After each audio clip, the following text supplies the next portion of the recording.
Hey everybody, warning first of all, there is some foul language in this video, so if you're at work or if you are of a sensitive disposition, then go and watch Gotham or something. Okay, so this is an update on the Vienna, but what I want to do is I want to suggest an approach for Vienna players when they've got the black pieces when they face the Vienna, okay? I have hated to face the Vienna in the past. I don't know what it is. Even though I feel like I know the opening as white, that's never seemed really to help me as black. So, and I've tried a few things. Now, one of the things that I tried was, let me play the first few moves. I was trying to work out this F5 move on move 2, but as you can see, white wins. So what have I got my settings set to? Okay, let's do 1600 to 2000, right? 52% for white from here, right? If you play this, okay, 51% for white. Okay, most of the time they will simply take the free pawn, and you don't have an awful lot to show for it. If you push like d5 looks natural, taking the center, you fall to queen h5 check, and fg, and you're just buggered, okay? So it don't work. So then I've been like had a scratch around because, I mean, I've faced the Vienna a certain amount, and so then I got to thinking, well, let's have a look through, okay? F5 on move 2 doesn't work. Right? But I want to play F5 if I can. It's all part of the Freddy Krueger happy family ethos, really. And so what I found was knight c6 is the most popular move. Knight f6, we're going to walk into Vienna gambits and we're going to have to play d5 and blah, blah, blah, blah, blah. Right? Knight c6 is the most popular move. Now, I've traditionally played this. F4 is playable here, but it's not the most common. This is the Steinitz Gambit, I think. There's 14%, and it is sharp. Okay, so 1 in 7 games they might play F4, but the most common moves are bishop to c4, played at least 1 in 3 times, right? And then knight to f3, played almost 1 in 3 times. So 2/3 of the time you'll get one of these moves. Now, what I'm suggesting is that after you've moved your knight here, you can play f5 on move 3, okay? So here, if you look at f5, right, it says now, if bishop comes out, this is the #1 move, right? f5, 48% for black, 49% for white. So it scores all right, okay? If we go back here and we have knight f6, f5, 48, 48. So, what's not to like? Now, what if they play f4 on the move 2? Can we play f5 then? Not really. Not really, doesn't seem to work. So, I mean, it's quite early days in this. So f5 is, on move 2, is pretty dangerous. And we will need to come up with a good response for that, because this looks pretty good for white, I have to say. Although, extremely sharp. Okay, so we'll come up with something for that. So I'll do some work on that. I will. I'm going to make I'll make a study and I'll post it. So, but this is the idea. So my suggestion for this, for what to call this, because it doesn't have a name, right? So this is the Max Lang defense when you copy the knight move, right? Other than that, bishop comes out, it's still just Max Lang, right? Knight comes out, still just the Max Lang. So I think we need a name for this anti-Vienna gambit, okay? And the suggestion that that I would make is I want to call it the Marsellus Wallace, okay? Because if you're a Vienna player, right, and you like to play the Vienna gambit, and white tries to Vienna you, okay, then I think we should get in there first. So that's my idea. So let's say they play this, and we're going to Vienna gambit white, right? We've got a knight here like normal, so our knight's getting ready to jump in, okay? So from the breakfast scene, well, there's two breakfast scenes in Pulp Fiction. The apartment scene in Pulp Fiction, I think we should call it the Marcellus Wallace. What does Marsellus Wallace look like?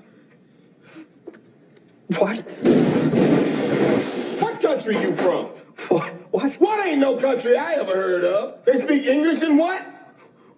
What? English, motherfucker! Do you speak it? Yes. Then you know what I'm saying. Yes. Describe what Marcellus Wallace looks like. What? Say what again? Say what again? I dare you. I double dare you, motherfucker. Say what one more goddamn time. He's black. Go on.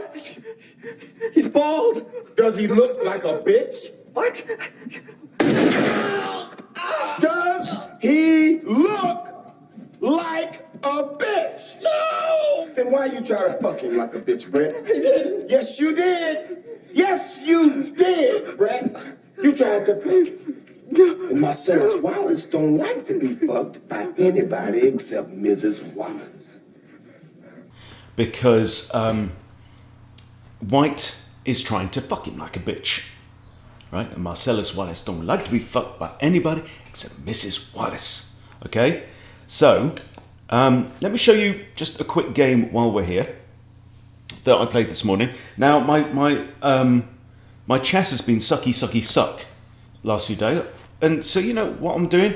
I'm just dicking about in Blitzland. I'm dicking about in Blitzland, waiting for my chess to come back on fire, and all is well. So, here we have e4, e5. So I'm rated 13-15. My opponent's rated 12-11. Okay. Now this is not a model game. I play less than 60% accuracy, although we do get into a time scramble at the end. So I mirror the knight move. Okay. Bishop comes out, and now the Marcellus Wallace. He's bald and he's black, and he goes to f5. Right. Now my opponent has a think, takes the pawn. Okay, and this is actually a great move according to the machine. There's only one good move here. You have to play knight f6.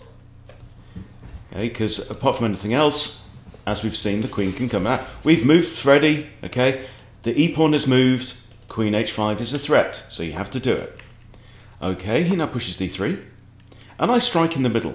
I figure my pawn here is defended twice, so if he was to take, he simply loses a piece, whichever piece he takes with. So the bishop, he loses a tempo, has to move the bishop. I recapture my pawn, okay?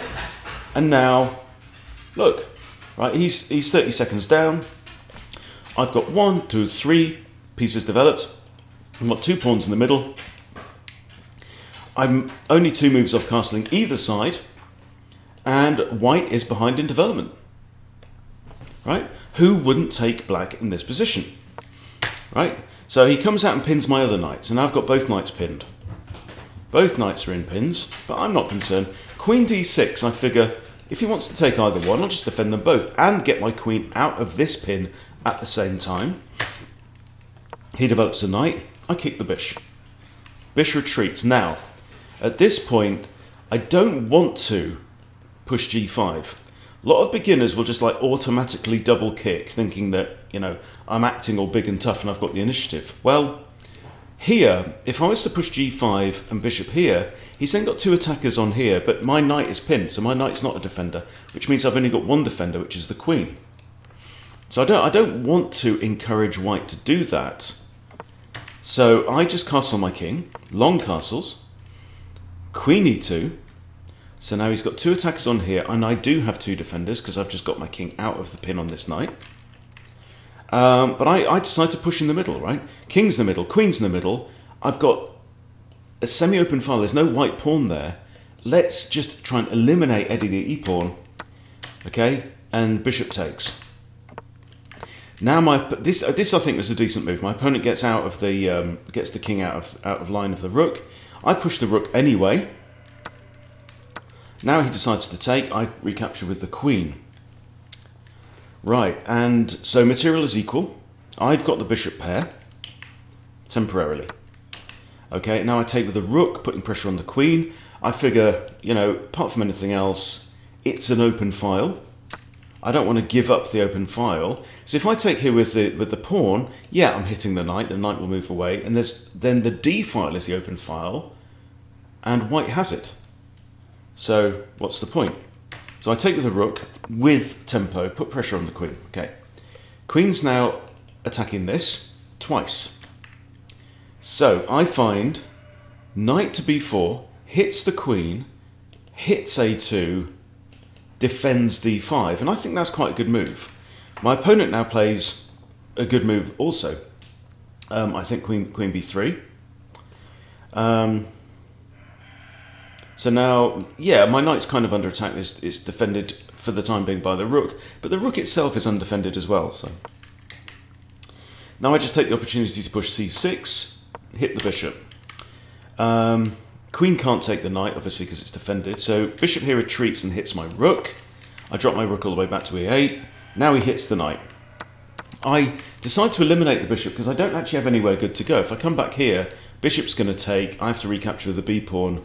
Not nice. So yeah, I think this is slightly in white's favour for me to eliminate trade my knight for that bishop, because this is quite a poor bishop, given the fact that it can't go to any of these kind of light squares here.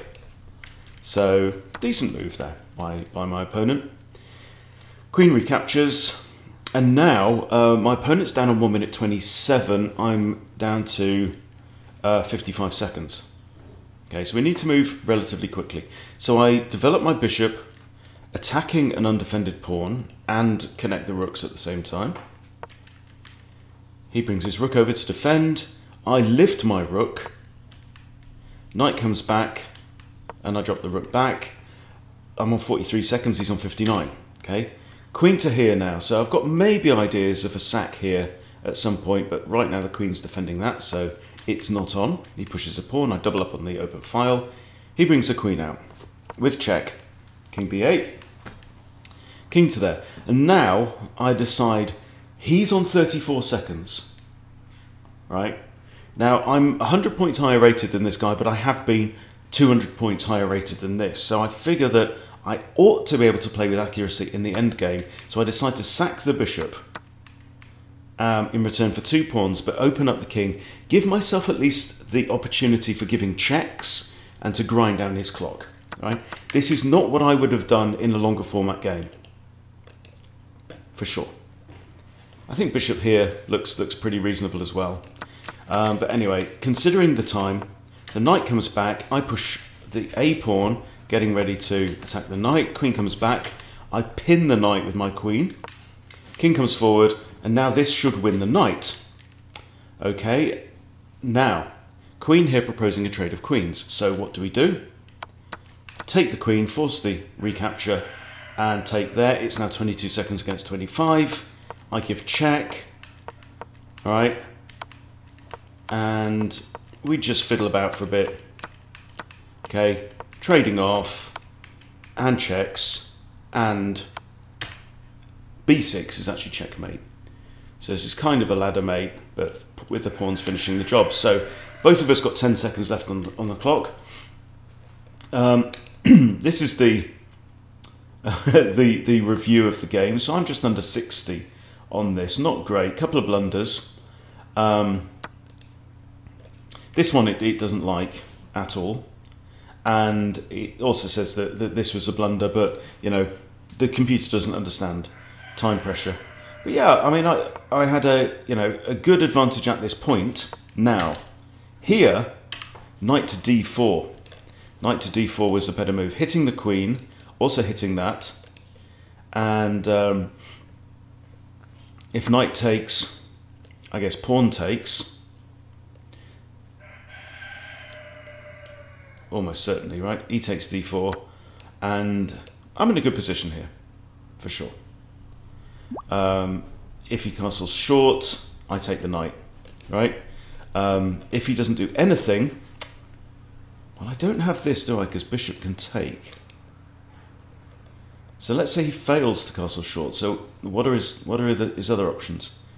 Okay, so let's say he plays bishop g3. That's attacking. So let's say he just does something, some kind of waiting move. What's the option? Well, yeah. So let's say he saves the knight. I guess I can kick this bishop for free and then probably play that as well. Queen b4 check is an idea. Okay, that's actually a fork on queen and bishop.